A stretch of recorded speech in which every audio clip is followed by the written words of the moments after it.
Everybody hear me up there? Can you hear me up there? Good.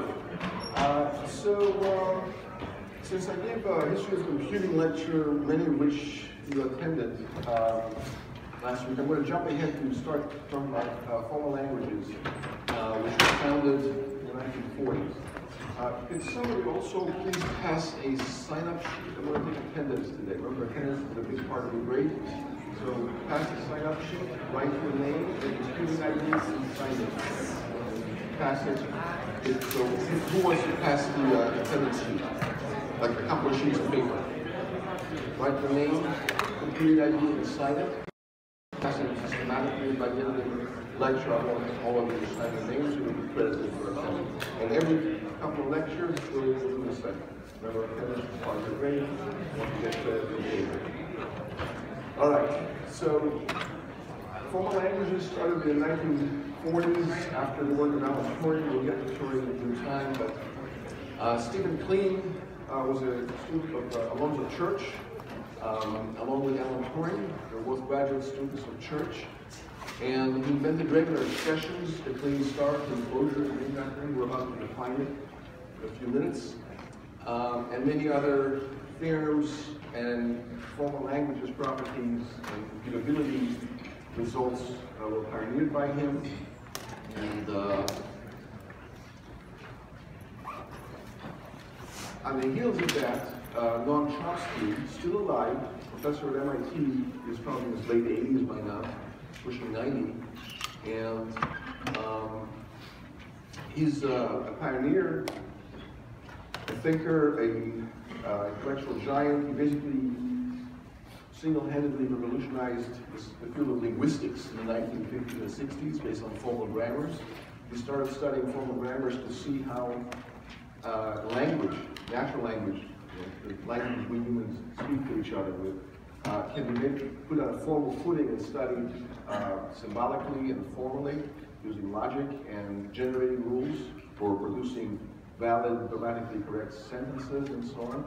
And in fact, all of programming language theory is based on his work. You know, the notion of parsing and grammars, and context-free generating grammars and regular expressions, all the stuff that compilers do is based on his work. Lately, in the last few decades, he's been a political activist and dissident, and but he gets a lot of credit for pioneering the field of formal languages and generative grammars. So his so-called Chomsky hierarchy, which we'll study extensively in this course, in its basic form is this Venn diagram here, set containment diagram, and that's denoting the containment of certain classes of languages within other classes. So we have the regular languages, which subsume finite languages, but also contain some infinite languages, and then the context-free languages contain the regular languages, but other things as well. And these green examples here on the right are examples of languages that are contained in that set, but not in the previous lower sets that are proper subsets of it. And then there's the decidable languages and the recognizable languages, and of course all languages are out here, and the largest class of possible languages. And we'll talk all about these sets and establish relationships among them and theorems relating their properties to algorithms and what can and cannot be decided about them algorithmically. A lot of the course will be about that. So many things are named after him. You know, Chomskyan linguistics, Chomskyan models, and so on. And he's actually enjoying the title of being the most widely cited living scholar. He's most cited than anybody alive. How many knew that, actually? So, if you count dead people, he's number 7 in human history. The 7th most cited and referenced person. And by the way, that includes Galileo, Socrates, Plato, and Jesus Christ. They're all on the list, but he's number 7. So he had a lot of impact on human thought and the scientific world and the world of computer science, because those things gave rise to all of it. Books that he wrote over the years, you can see sort of his political leanings. He talks about, U.S. foreign policy, not in a great complimentary way. Of course, nowadays it's easy to do. Failed states. He talks about certain administrations, like this one is about the Kennedy administration back in the 60s. Once Hugo Chavez, former president of Venezuela, got up in the United Nations and thumped on the podium a book by Noam Chomsky, which made an instant bestseller, of course. He was complaining bitterly about, not the book, but about what the book says. So later, he was invited there. And once he had an interview with Ali G, before Borat thing, and he was a good sport about it. There he is, Ali G, fist bumping Noam Chomsky. If you want to watch a good video, watch this one, Manufacturing Consent, Noam Chomsky and the Media. He talks about how the media has a tremendous influence about everything we do, how we think, and about our politics, and what we believe is true. But he didn't write it or say it recently, he said it 30 or 40 years ago. And this movie is probably from the 80s or 90s. So all this notion about fake news that we hear so much about, and foreign countries taking over social media and throwing elections. He predicted that, and he talked about it decades before it actually happened. So, very insightful guy. Don Knuth, who's also a giant of computer science, he basically pioneered computer science in the 60s and 70s with his famous series of books, The Art of Computer Programming. He said once about Noam Chomsky, he said, I must admit to taking a copy of Noam Chomsky's syntax structures along with me on my honeymoon in 1961. There was a marvelous thing, a mathematical theory of language which I could use as a computer programmer's intuition. So that's how much street cred and homage he pays to Noam Chomsky. He influenced Knuth very, very directly. I'm not sure how Mrs. Knuth felt about him bringing that book along to the honeymoon, but still, pretty direct influence. There's even a cartoon on the web called Noam Chomsky and his dog Predicate. Your mileage may vary, but it's kind of cute and geeky, and both pays homage and makes fun of Noam Chomsky's contributions.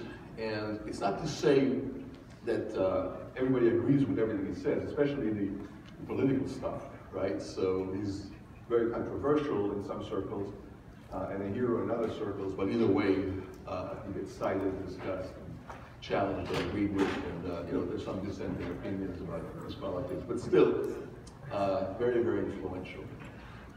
So today, we'll start with his work. And like I said, much of the course, the technical stuff in the course will be about that. So we're going to talk about foreign languages, and then shortly thereafter about automata, regular expressions, computability, and how computation is defined, and how it interacts with math, and computer science, programming, logic, and all of it. So formal languages. An alphabet is a finite set of symbols. It's a set, not a sequence, there's no order, and it's finite, it's not infinite. Only a finite number of characters in an alphabet. Here's a simple alphabet. This green example on the right here will track the definitions and examples. And by the way, if you have any questions, please stop and ask questions. It's better to ask early rather than wait and until things are spiral out of control. Because things will build very heavily on previous stages of this course. All right, a string is a finite sequence of symbols from that alphabet. So here's an example of a string from this alphabet, sigma, and usually we use the letter sigma to denote the alphabet.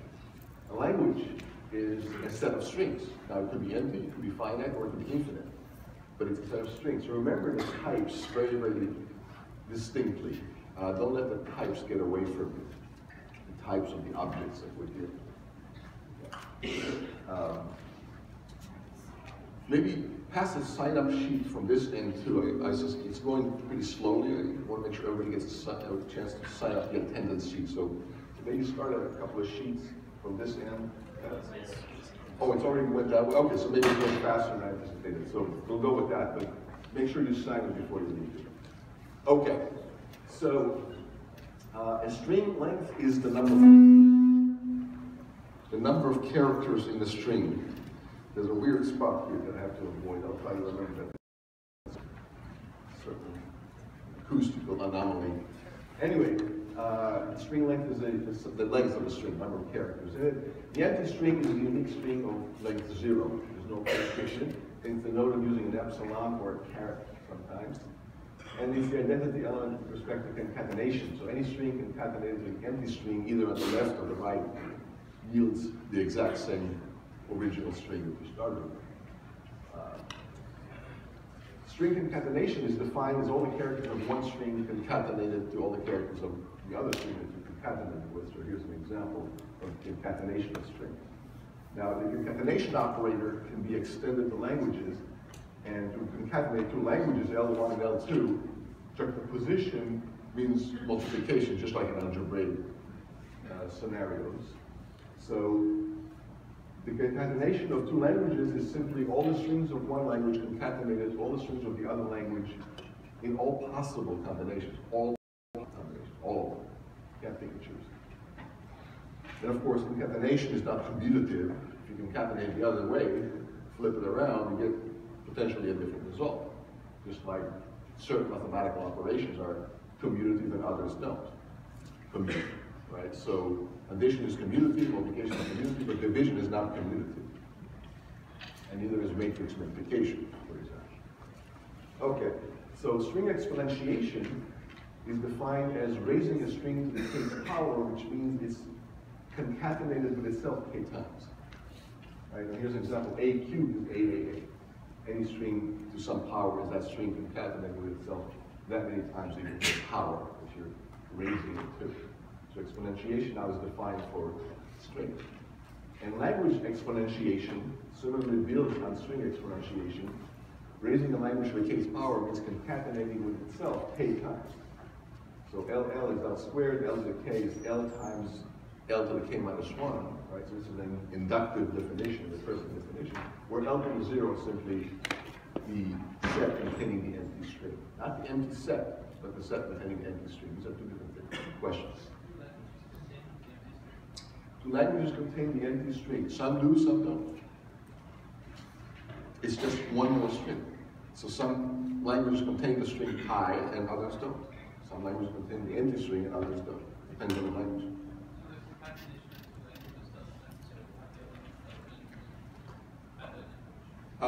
No, the concatenation of two languages does not necessarily have the elements of one language or the other. It depends if one of them has the empty string, and then they will. And even if they don't have the empty string, they may have some of the elements in one or the other. I should mark the floor with all the safe zones occupied. Good question. More, yeah. So for language concatenation, is it just across all symbols in the set of languages, or is it the across all strings? All strings, very important. Not the symbols. A string could be one of the symbols by itself, but that's a coincidence. So it's very, very important you understand these definitions. The entire course will be built on these definitions and other definitions. So let's clear up any misconceptions or ambiguities. And again, the handout on our website that says, notation and definitions, that 10, 12-page handout is very, very handy because a lot of these definitions are repeated there and explained there in one small place where you can always look up and easily find the definition. Any questions about any of these things? So for example, the language 0,1, taken as a, so 0,1 now is a language, raised with 32, what does that mean? All possible, the binary representation, all possible integers. Yeah, it's all 32-bit representations, all 32-bit strings of 0 to 1. Well, how many are there, by the way, roughly? What's the size of this language? 2 to the 32, which is roughly how much in decimal?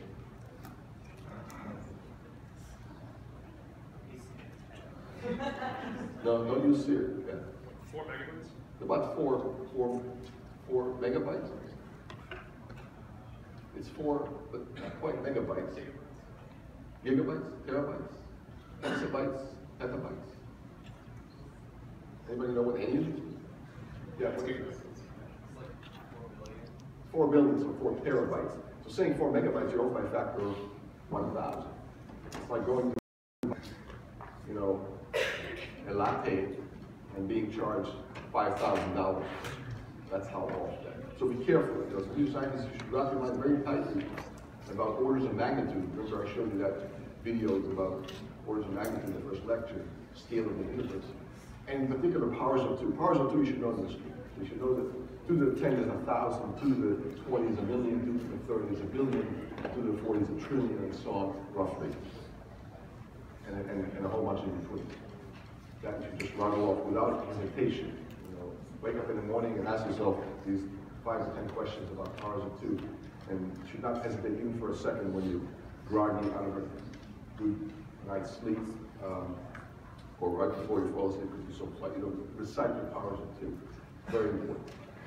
Any other questions about any of this stuff? Things will build very quickly on these definitions. And a few more definitions. The reversal of a string is simply all the characters in the string written backwards, reversed. So it's another string that's the reversal of the other string. Language reversal are all the strings in the language, each one reversed, taken together as one big set of reversed strings. And that's the reversal of the language. Notice how these operators build on their smaller scale operators. So first we have an operator on strings, and then from that we build an operator on languages which operates on each and every string in turn. And we did the same thing on a previous slide, right? We defined concatenation for strings and then for languages. We defined exponentiation for strings and then for languages on top of that. So you see how the definitions and operators build on top of their simpler versions. They get overloaded with higher order types, the more complex types. Just like in algebra or math or arithmetic, right? You can define multiplication for integers, but once it's defined, you can define it for matrices full of integers. Right? So multiplying matrices together involves doing a whole lot of integer pairwise arithmetic on the elements of the matrix, assuming the matrix is made up of integer elements. And then you can make multiplication on higher order things besides that, beyond that. Yeah? String exponentiation is setting to 0 again. So anything to the 0 is the empty string. I guess we didn't say that here, but that's true. And that's a good point. So he's extrapolating that W to the 0 is the empty string. How will you justify that? Why isn't it the empty set, or nothing? Or why isn't it a zebra, or my left shoe? Why is it the empty string? Yeah. 5 to the 0 is 1, so it should not are not 1. Yeah, so exponentiation, even defined on integers or reals or other quantities, if you raise something to 0, the answer is usually the identity element for that operator. What is the identity element? Something that once you hit the operator with that identity element, with some other element, you get that other element back unchanged. How many get that? Okay. So for string, the identity element is the empty string, with the operator being concatenation. So he inferred correctly that something raised with the string raised to the 0th power will give you back the identity element, and not something else, the identity element, of course, being the empty string. That's a good inference. Okay, what else? So we have language concatenation, and then language reversal, and then language union. So two languages union with each other are all the strings in one or all the strings in the other. Every string that's in either one or the other or both is in the union. It's basically set union over all these strings, the elements of these sets. So again, remember, language is a set. A string is not a set. A string is a sequence. Very different. And both are different in an ordered pair. And none of these are a matrix. And so keep in mind the types of the object. I know it sounds straightforward right now when I say that. But I can guarantee you that in a couple of weeks, the types will be so compound and nested that you'll lose track of the type. When you lose track of the type, you have no idea the object that you're looking at. Even if you know the type, you may not know the object. But if you don't know the type, Forget about it. If you don't know that something is a mammal, you don't know it's a zebra. You have no way of knowing it's a zebra if you're not sure if it's a mammal. How many understand that? If it's a zebra, it is a mammal by definition. But if it's a mammal, it's not necessarily a zebra. So the type is much more important than the actual value of the object. And don't get me wrong, the value is also important. But if you don't know the type, you have no idea what the object is. That's what. So language intersection, again, that's basically track set intersection. So a language intersecting with another language is all the elements of one that are also in the other. So it's the intersection of the two sets between the two languages. Okay. Any questions about that? So it's pretty straightforward so far. Language difference is all the strings are in one and not in the other. So it's like set difference. And here are examples. Here's an example of the intersection. Here's an example of the union. Here's an example of a set difference. So if you take away B and D from A and B, all you get back is A. The D doesn't matter, the B disappears, it's being subtracted out. Again, just like set difference. Operators on sets, because languages are sets. Okay. And Kleene closure, that's the most complicated one we've seen so far. So L star is the language L raised to all possible finite powers, all unions together. So now we built the Kleene closure named after Stephen Kleene that we talked about at the beginning of the lecture. Raise the language to all possible powers, because now you know how to exponentiate a language. That was one of the previous definitions. Now we're building that. Raise it to the first power, the second power, the third power, the fourth power, all finite powers, all of them. Finite powers, not infinite powers. All finite powers. There's an infinity of them, but each power is finite.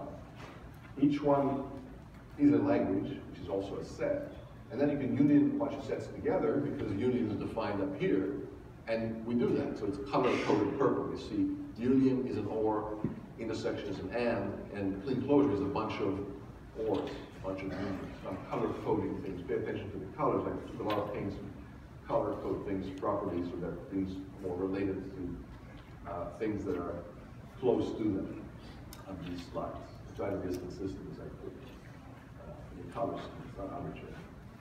So all the examples are green, for example. Right? All these names of the operators are blue. Okay.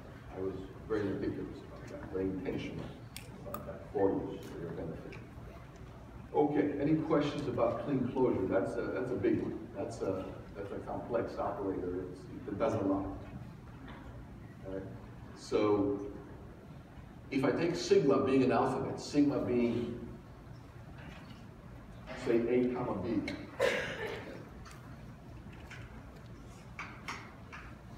A and B, and that's the alphabet.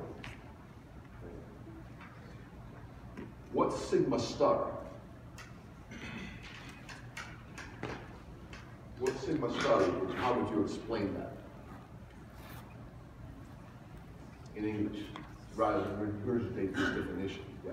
So it will be empty string, and then A followed by B, and then A, B, B, A, and then followed by A, A, B, and then we just take Okay, and is there a shorter way to say that in English?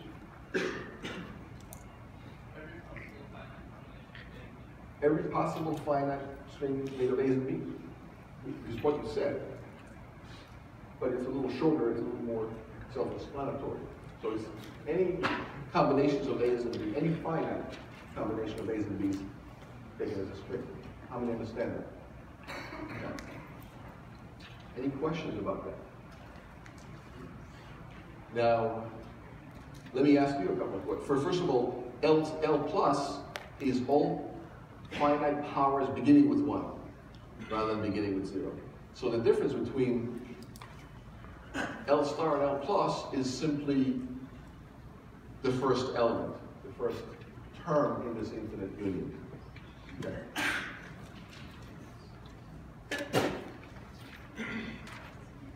So, let me ask you a question. Here I'm stating as a theorem that sigma star contains no infinite strings. So sigma star here that we defined earlier contains no infinite strings. How many can prove that?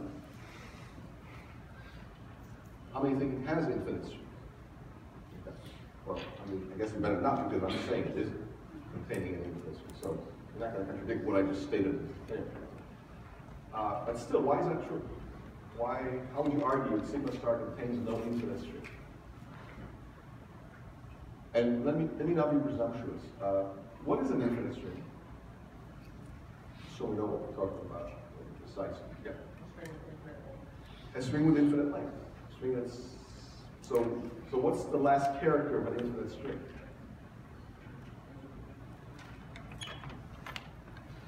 If I have an infinite string made up of A's and B's, first of all, can I have an infinite string made up of A's and B's? I would say, yes, I can. Yeah, sure. I mean, there's nothing stops me from saying it and you know, having something that's equal to A's and B's. I mean, pi is an infinite sequence of zeros through 9. Past a decimal point, and there's nothing crazy or impossible about that. Right? Even 5 as an infinite sequence of digits past a decimal point, they happen to be all 0. 5.000.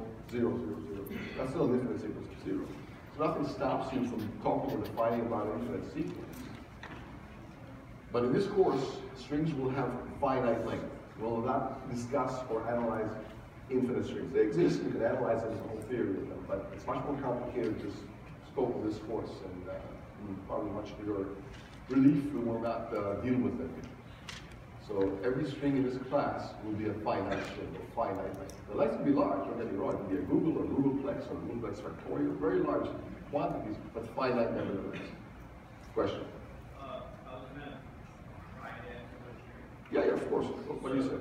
Since we start for operation with the union of each individual sets, and each individual set is contained from many strings, Yeah. So the first term here, L, what is L to the 0, by the way? L to the 0 is equal to what? The set containing the empty string. How do you get that? How do we know? Well, you said it. It's not the empty string, it's a set containing the empty string. That's very different. One is a string, the other one is a language. The empty string is a string. The set containing the empty string is a set, not a string. Right? It's a set. It's not an animal, mineral, vegetable. It's a set. Be careful about types. So, this is the language containing the empty string. L to the 1 is equal to what? Is equal to L. L squared is L concatenated to L. But if you take sigma star, L is sigma. Sigma is a finite alphabet. In this case, say A and B. Could be other things, but it's a finite alphabet. And let's say it's A and B specifically. Then L squared contains only strings of length what? If sigma is A comma B, sigma squared contains strings of size 2. Yeah, size 2. L cubed contains strings of size 3. L to the 100 contains strings of only size 100. There's a finite number of each. Like how many realize there's only a finite number of strings of size 100 over A and B? Yeah, I mean, eventually you run out of combinations. Don't get me wrong, you get a lot of combinations. From 2 to the 100, that's a very large number, but it's finite. So each term in this sigma star, in this L star, where L is equal to sigma, contains only strings of finite length. The first, the second, the fifth term will contain only strings of finite length. The Google term will contain only strings of size Google, which is finite, big, but finite. And so none of these terms contain strings of infinite length. And strings of infinite length, therefore, will not be in their union because it's not going to come of left field. So when it comes to one of the terms, it's going to be there. Right? So that's a proof that sigma star contains no infinite strings, only finite strings, because no infinite string comes from any of the terms in this definition of the star enclosure operator. Q and D, and the proof. Question? Is that the difference between L star and L star and finite string? So neither one of them have infinite strings, right? L star starts with an L0 and L plus starts with an L1, but that's the only difference in the first term. So the difference between L star is itself. Oh, I see. So he's asking, does L star contain only finite strings, but L may contain infinite strings? No, L will contain only finite strings also. If L contains,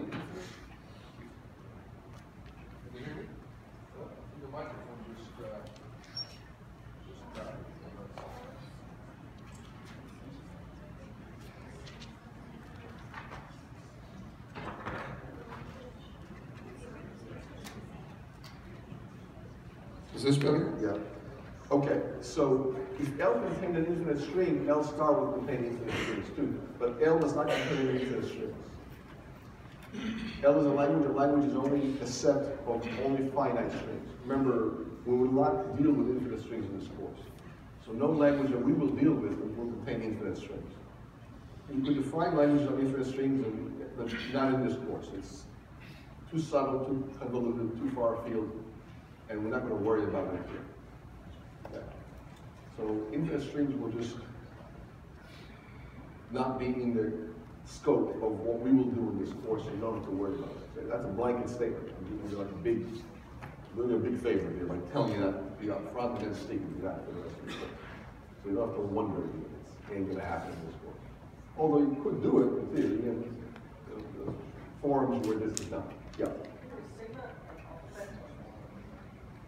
Sigma is an alphabet, but you can interpret it as a language because it is a set, and it's a set of symbols. So technically, the characters are symbols, not strings.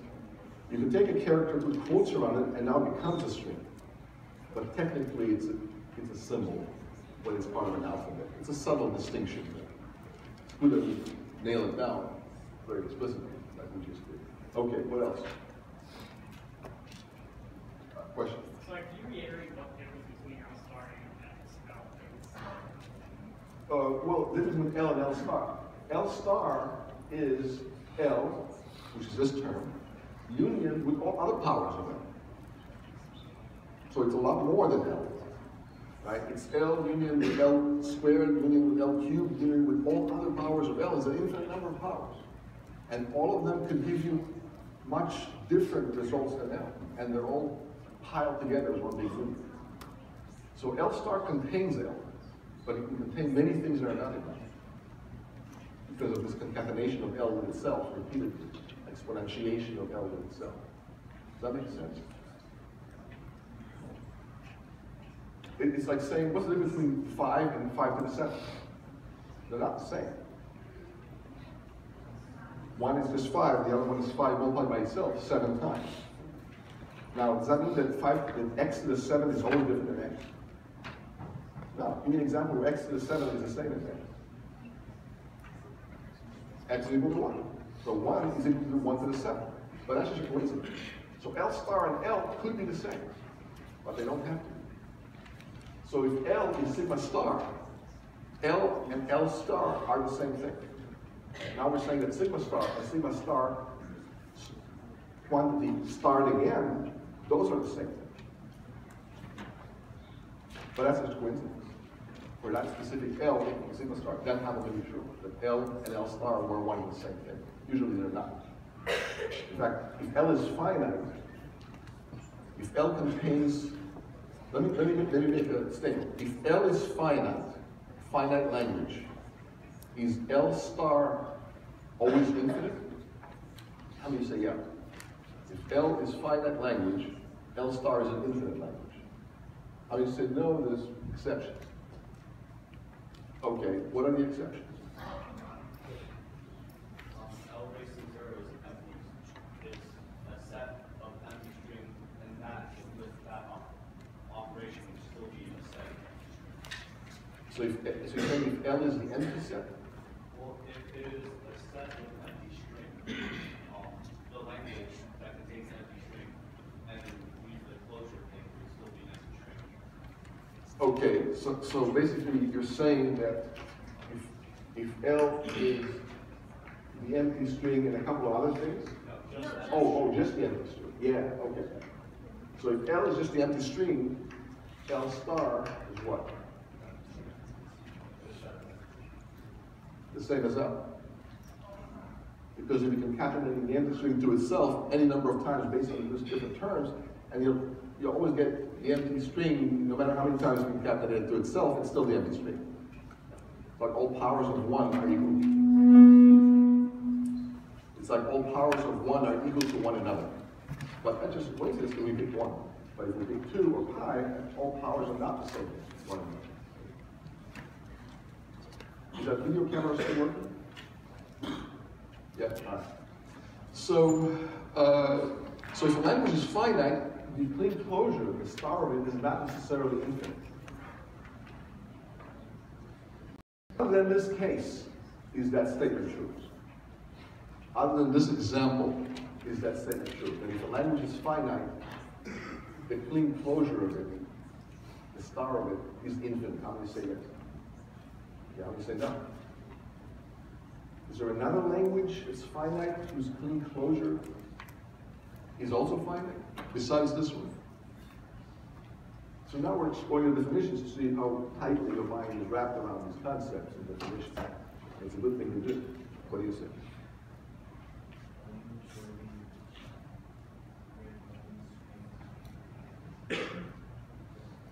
So here's a language where the only string is the empty string. Right? A string cannot be the empty set, but you're almost there. He's saying the language whose only string is the empty set. What is he really trying to say? He's almost saying, yeah, so the language that is, one word, empty. Right? So if you have the language that's empty, it contains nothing. Even the chalk would hack this example. If a language contains nothing, it's an empty set, the clean closure of it is what?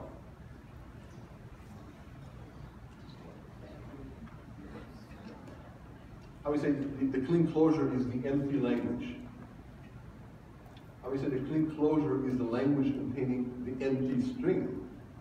We had votes. Some people voted twice. It can't be both, it's one or the other. All right, I'll ask again. If the language is the empty language, the empty set, the empty language is the same as the empty set. It's something nothing in it. There's only one such set that's unique, the empty set. So if the language is the empty set, the clean closure of this language, the clean closure of the empty set, I'm going to say it's the language containing the empty string. One string and it's empty. I'm going to say it's the empty set again. Wow, we saw people voting both ways. Good, I'm glad I asked, because it can't be both. It's one or the other. Anybody want to argue one way or the other, which one it is? Yeah. I feel like it's the same as question 1, 0 to 0, because this empty set to the 1 or to the 2 or to anything is the empty set, right? But anything to the 0 is the empty string. And so we've got two different rules we've written for do this with anything, and it gives you, Well, and it shouldn't matter. okay, so here we have a case where it's important to know the definition, the precise definition of language exponentiation. You know, what is L to the 0, and what is L to the 1, and what is L to the 2. So if you're not sure what the definition of exponentiation is at this point, for all these terms, what should you do? It's pretty straightforward, not a trick question. What should you do if you're not sure about the definition of something? Go back and check the definition of that thing. That's hard to see that you need to go back and check definitions, right? So look at what we have on the previous slide. L to the 0 is the language containing the empty string.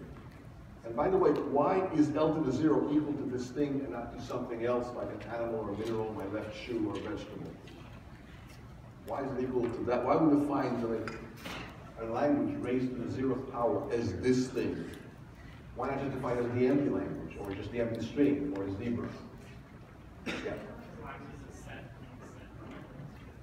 So definitely, first you need braces. Otherwise, it's not even the right type of thing. So a language is a set. It may or may not contain stuff, and it contains stuff, you debate about what that stuff is, but it's definitely a set. It's not an animal, mineral, vegetable. I understand that part. Okay, good. So it's a set, so that's the braces. Now why is it containing the empty string in there? Why not nothing? Why is it defined as nothing? So L to 1 is the set of all strings with 1 element to right? L to 2 is the set of all strings with 2 elements to L. L to 0 is the set of all strings with no elements to L, which contains 1 string. But if it's no elements, maybe the empty string shouldn't have been chosen. Right? Because the empty string is an element. But it's the string with no letter, with no string. Okay. It's on the right track. What do you think? It's the identity element for language concatenation. That's a very disciplined reason why it should do that. Right? And that reason tells you what many other identity elements are for operators that apply 0 time. Right? So 13 to the 0th power, what does that equal to? 13 to the 0. 1. Why not 0? Why not nothing? Why 1? Because 1 is the identity element for multiplication. Take a matrix full of numbers, raise it to the 0th power. What do you get back? Do you get nothing back? Do you get 0 back? Do you get 1 back? Do you get a 0 back? I'm not just being facetious, I'm trying to illustrate the point.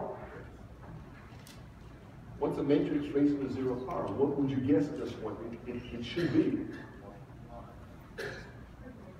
It's the identity element with respect to matrix multiplication. And what is that for a big matrix? Square matrix. Somebody else. The identity element for matrix multiplication is a bunch of 1s on a diagonal, 0s everywhere else. How many understand that or seen that? Good. And why is it that? And not pi, or not 0, or not an empty matrix, or not a zebra? Because it would be the identity element for that operator. So this is the identity element for language concatenation. Any language concatenated with this thing will give you the language back. How many see that? Because you'd be concatenating epsilon with all the things in the language and that won't change them. And concatenating something with the empty string will give you that string back. So all these strings, if you're concatenating a language with the empty string will give you that language back, each and every string that is in the language. And so that's the identity element in language concatenation, respect to language concatenation. Okay, so we're taking a very systematic, disciplined approach to these things. We're not just guessing about them. Right? So how did we get to that? Well, people asked, what is the empty language star? So now, what do you think the empty language star is? So if we take the empty language and we star that, what do you get back?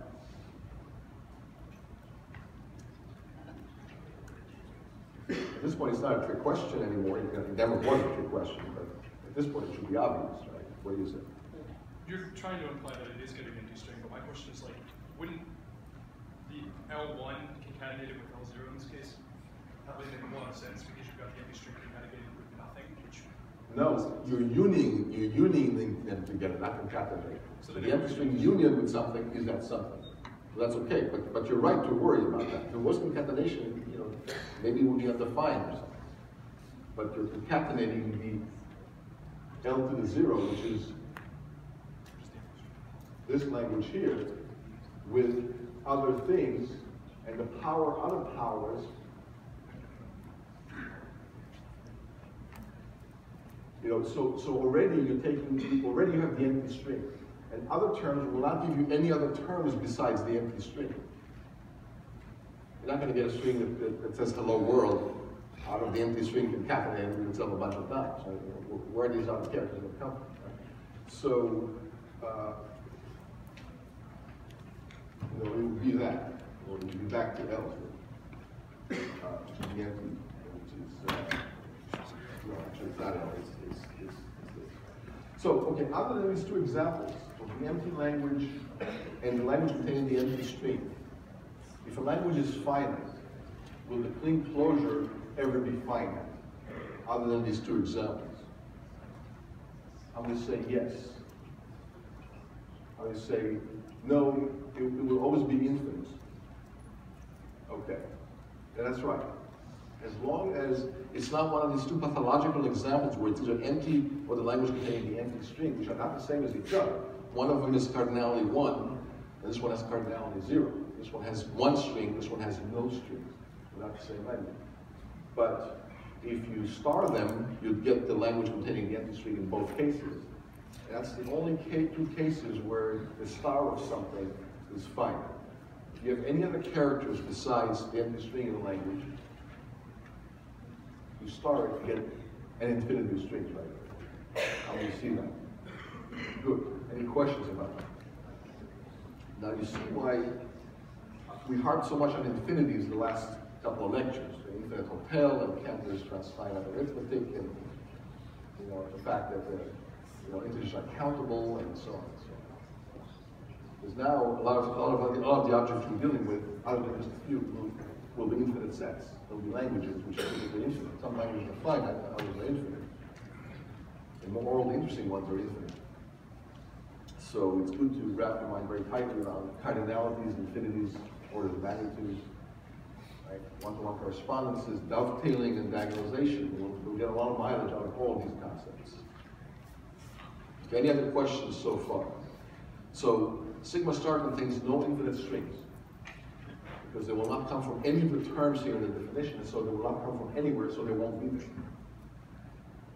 Just because there's an infinite number of terms here, doesn't mean that any one of them gives rise to infinite size strings. Some of them give rise to a lot of strings, and some to more strings, but each one gives rise to only a finite length strings at each exponentiation term of this long union, infinite union. So union is infinite. Just because something is infinite doesn't mean infinite things must arise from there. Just like that, a carrot is not going to come out of there either. Where is it going to come from? Well, where's an infinite string going to come from? It's not. And neither will a carrot. So I'm not being facetious, I'm just trying to dramatically illustrate this concept. Okay, any other questions so far? So far we just had a bunch of definitions and a couple of theorems, simple theorems, and we're going to go deeper and deeper into it.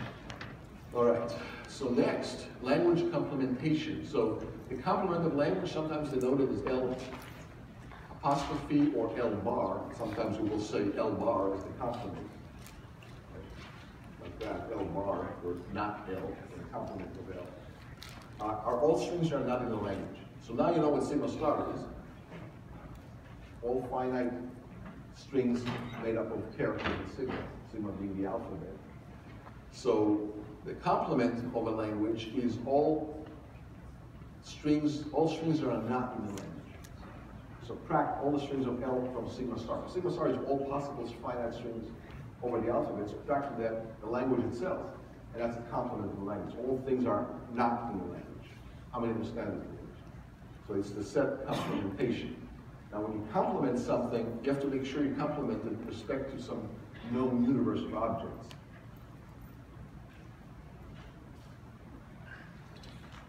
So let's, for example, let me show you how it can go wrong if you don't pay attention to the universe of objects with respect to which you complement them. So think about the prime numbers, right? Prime numbers aren't divisible by 2, only divisible by 2 or themselves and nothing else. Prime numbers. So the complement of the prime numbers. How many understand what the complement of the prime numbers means? What are the complement of the prime numbers? How would you describe it other than just saying the complement of the prime? The composite numbers. So is 20 in the complement of the prime numbers? Yeah, because it's not prime. But is my right shoe in the complement of the prime numbers? How many say it is there? How many say it's not there? It's not there. But why isn't it there? It's not a prime number. My shoe is not a prime number. How many agree with it? My shoe is not a prime number. So shouldn't it be in the complement? Complement is all things that aren't prime numbers. You just told me my shoe is not a prime number, so therefore my shoe must be in the complement. Where is this logic going wrong? It's like you said, we have to define our universe first, like our alphabet for languages. Yeah. You have to define the universe with which we're complementing against. So my shoe is neither prime nor composite. Primeness and composite is not even defined for a shoe. It's not even defined for a real number, never mind a shoe. Pi is neither odd or even. It's neither prime nor composite, pi. Neither is I, neither is a matrix, neither is a function. Prime or composite. Prime or composite are properties of integers, in particular positive integers. And you can't just apply them to arbitrary things. And when you complement, you have to complement with respect to some circumscribed universe. You have to be very careful about that, otherwise you get into trouble very quickly. So if you don't keep that in the back of your mind, this notion of complementing with respect to something very well defined and specific, and something that makes sense with respect to type, you'll end up with saying things like, my left shoe is a composite number, or at least not a prime number. And that, neither one of these statements can make sense. Primality or compositeness doesn't even apply to choose. And yeah, I'm just bringing to your attention early on so you don't get into trouble over that when things are a lot more convoluted and stuff. Okay. And this is a theorem that L star star is equal to L star. If you star it twice, it's the same as only starring it once. That's true for any language, including these pathological examples here. How many can see that, or not necessarily be able to prove that right in a second, but it sounds believable. You start it twice, same as starting it once. Intuitively, why would you say that's true? Yeah. So start at once gave us every possible finite string via the alphabet, and starting twice does the exact same thing. Yeah. So if L is sigma, starting it once gives you all possible finite strings from the alphabet sigma. So starting it again will not get you any more strings than that because that's already all strings that are there. So you're not going to get anything new. But that's, of course, that assumes that L is sigma. L may not be sigma. L may be the set of strings made up of the English alphabet, all English words made of string. All the works of Shakespeare, each one lone string. Like Hamlet would be one lone string. And somewhere in the middle of that string will say to be or not to be, and then a whole bunch of other on the side. And so, let's say the language is all strings that are the plays of Hamlet, however many dozens there are. So L star and L star star will be the same thing. But now, neither L star or L star star contains all possible strings. Just concatenations of works of Hamlet. That's definitely not all possible strings. Even Hamlet was not that prolific. Yeah. When you union like two identical sets, you're just going to get combinations. Yeah. So basically you're saying all powers of a language, that's the language star, all union of all powers, if you star it again, you get more powers, other powers. But you already had all possible powers of the language with the first star. So any other powers obtained by raising something that's already a power of something to something else will get you just a different power, but all powers will then begin with. Anyway, that's kind of the crux of the proof. I'll let you flesh out the rest of the details. But that's a theorem. It's not a definition, it's a consequence of the definition. So that needs to be proven, and we're just arguing why that's true. Another theorem is that L plus is L times L star.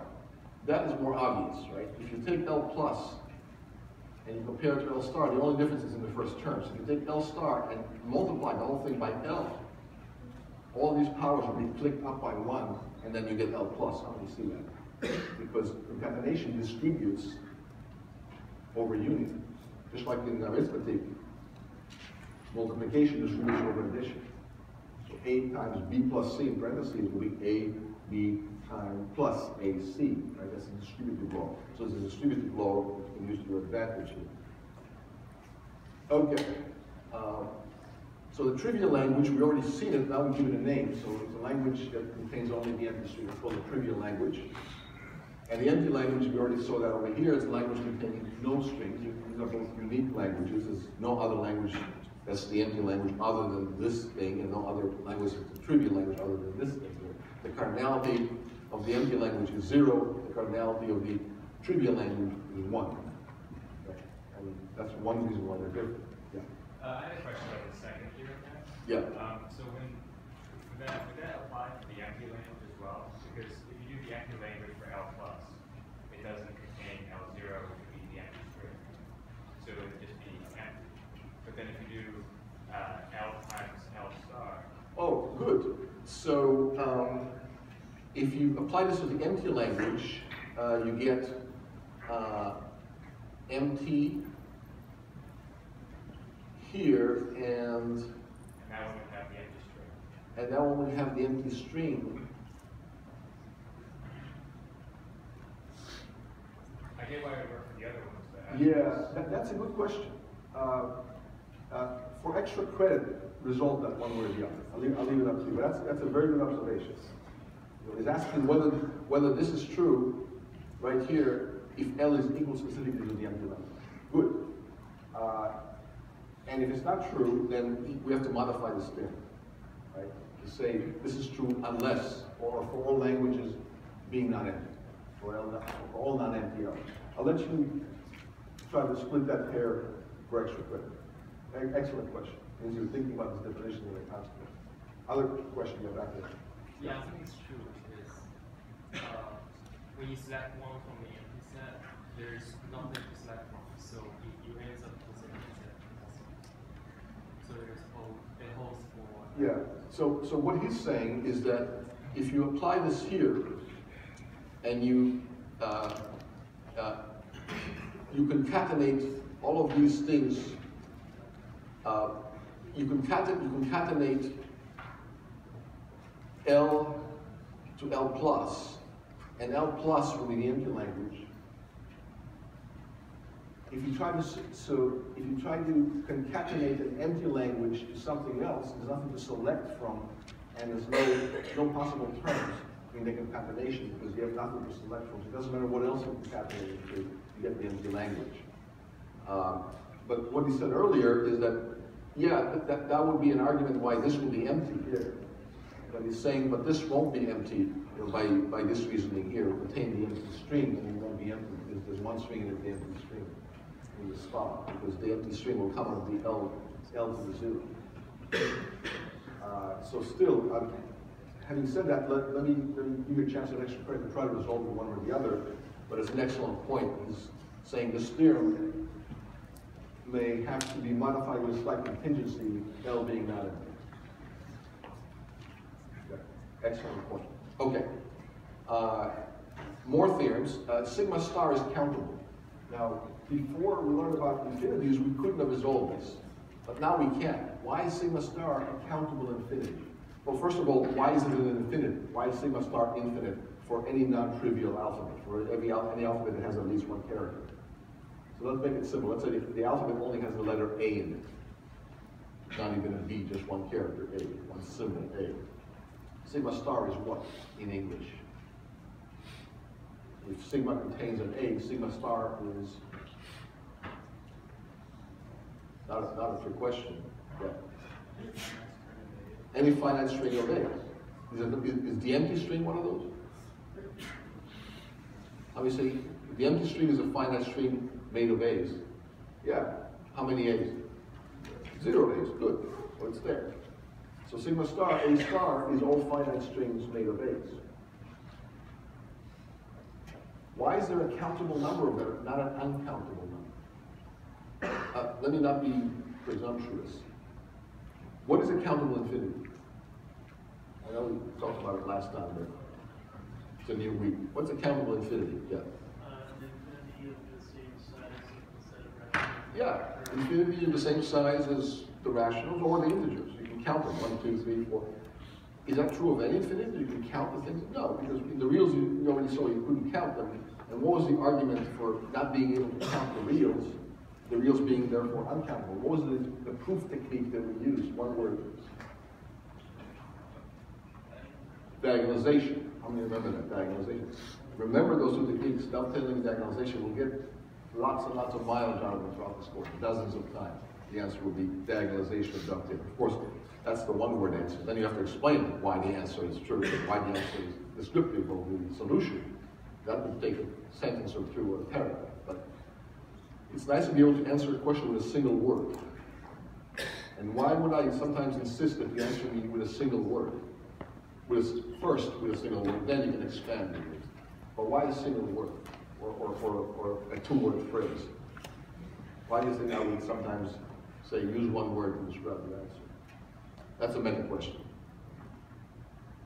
It helps us abstract the solution.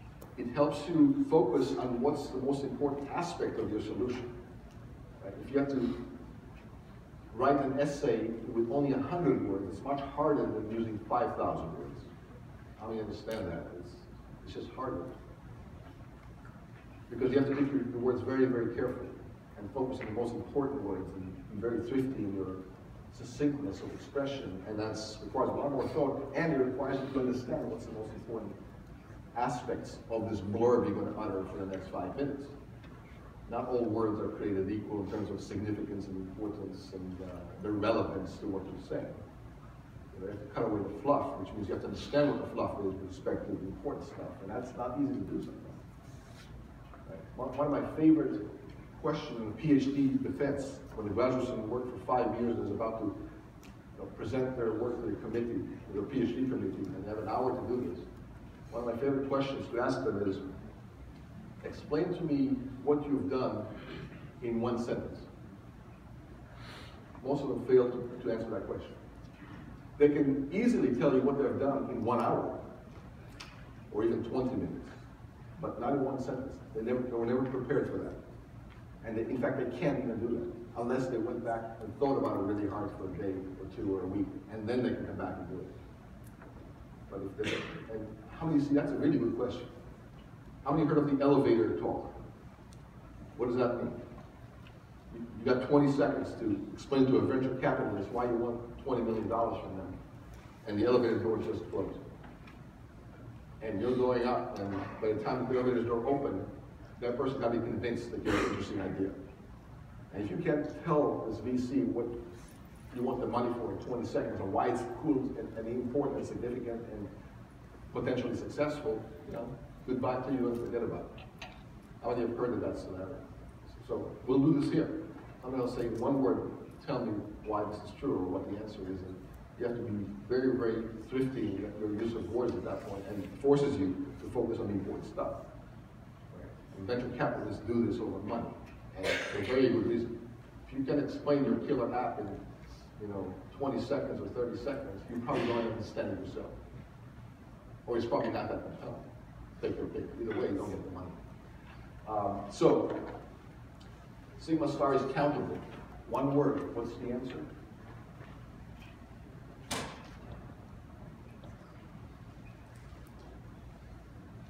Twenty seconds is almost up. Dovetailing, yeah. How do we know? Well, it's also, the answer is even in front of you, so all you have to do is repeat what you saw.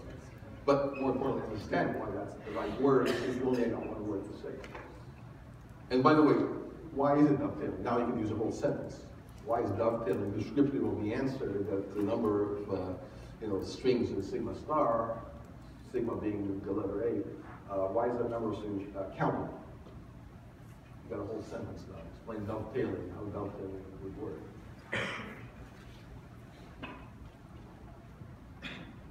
If the venture capitalist says, okay, you sold me on a 20-minute speech, 20-second speech, but now I want to hear the 20-minute version with all the details, you can't just be quiet with that. You got to be able to cough that up too.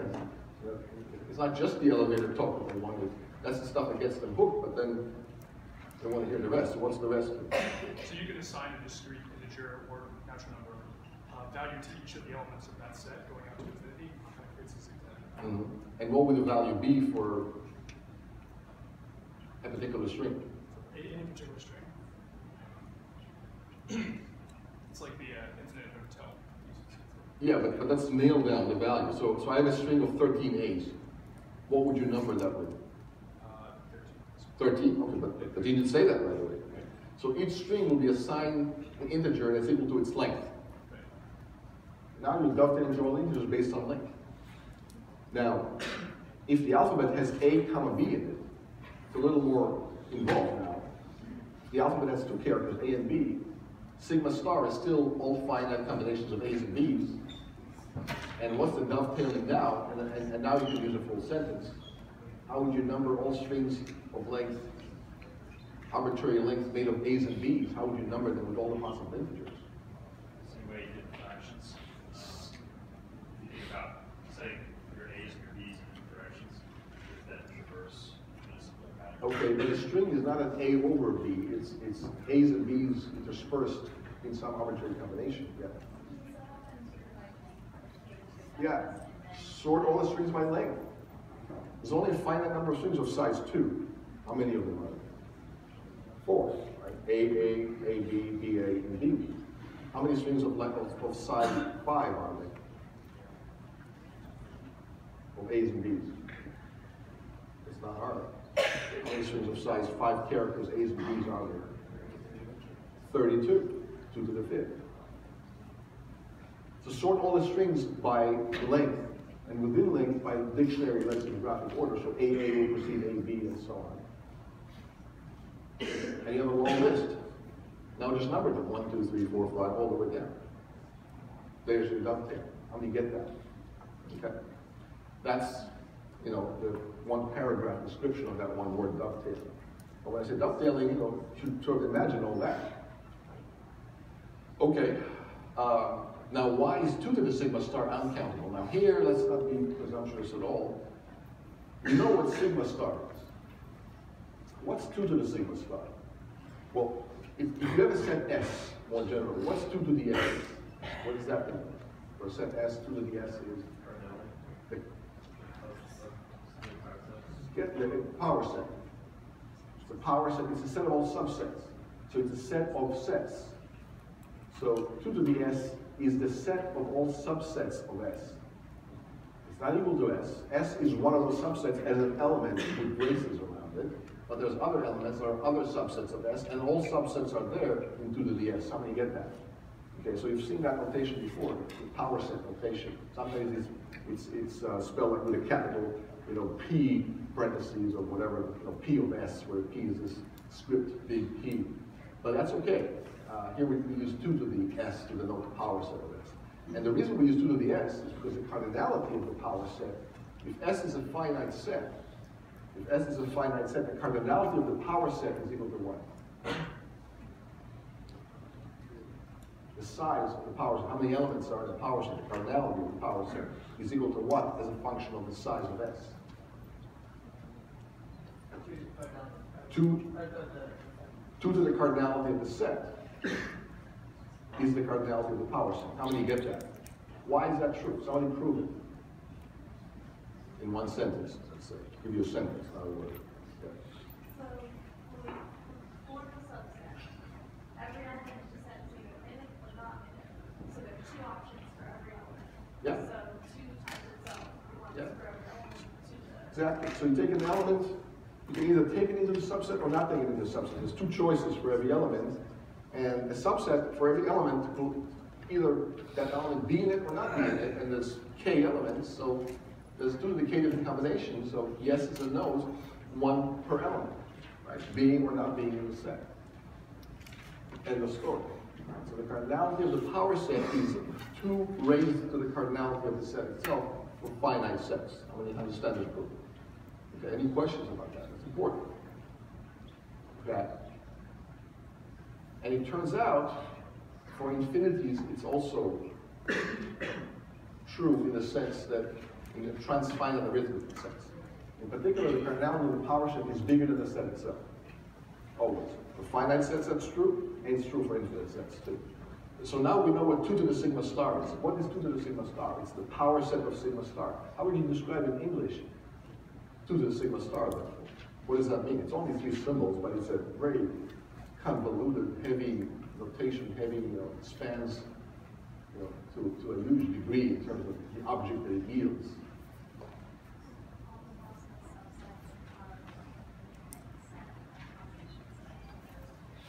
Yeah, and that's a mouthful. So sigma star is all possible strings over the alphabet sigma. 2 to the sigma star are all subsets of these strings. So it's all languages over the alphabet sigma, where a language is some arbitrary set of strings, each string coming from the alphabet sigma. A set of characters coming from the alphabet sigma. So 2 to the sigma star is a set of all possible languages.